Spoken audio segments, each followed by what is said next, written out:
And I'll give you one example. A couple of weeks ago, I had a coffee with an Overlake member. His name's DNL. DNL was born in Puerto Rico. DNL is now here on the east side. He works at the North Campus of Boeing.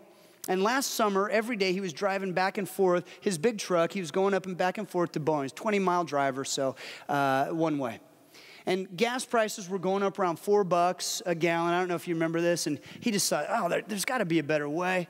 He wasn't getting good gas mileage. So he pulls out his mountain bike, and he builds this tiny little motor, and he puts it on his mountain bike. He gets 55 miles an hour on this mountain bike, and he can drive 160 miles on a gallon. So here he is, he's scooting back and forth up to, I think it's Everett or something. He's just back and forth, back and forth. People start to talk to him about that. Hey, what do you got there? Hey, how'd you get that? Did you buy that? So he ends up making about 20 of these and selling them just real cheap, and he's giving them out to friends or whatever. But the whole time, God's starting to stir something in his mind. You know, there might be something in this. And so he starts to kind of think, now, what could I do to actually make this and make it, a good thing for those who are here in the States? And so he comes up with this kind of a business plan, and he thinks about how he might go after that. But see, he knows Puerto Rico, he knows the third world, and so he recognizes that if he puts this kind of motorized bicycle in the hands of a missionary, suddenly he'll expand that missionary's influence tenfold. He knows third world medical clinics and hospitals, and so he realizes if I could put just this little motorized bike into a hospital, and if I could create an apparatus that would put a stretcher on the back of it so that somebody who was ill could be strapped down and they could be brought to a hospital, I know I could expand health and wholeness incredibly.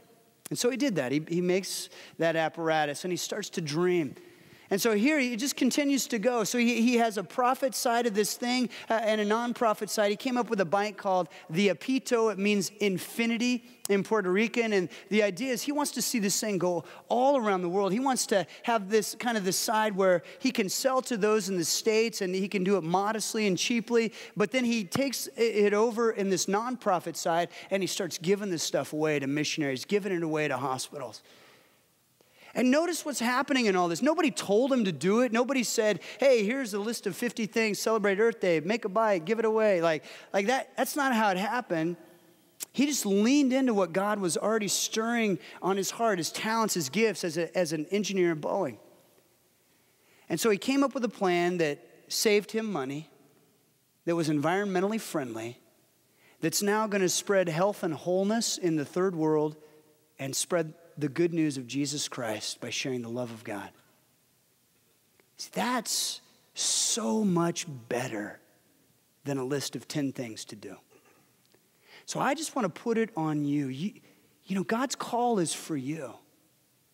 God's wired you uniquely. God has a unique road for you to walk. So I just want to encourage you. Would you ask him, how do you want me to tend the garden? How do you want me to take care of this place? How do you want me to be a good steward?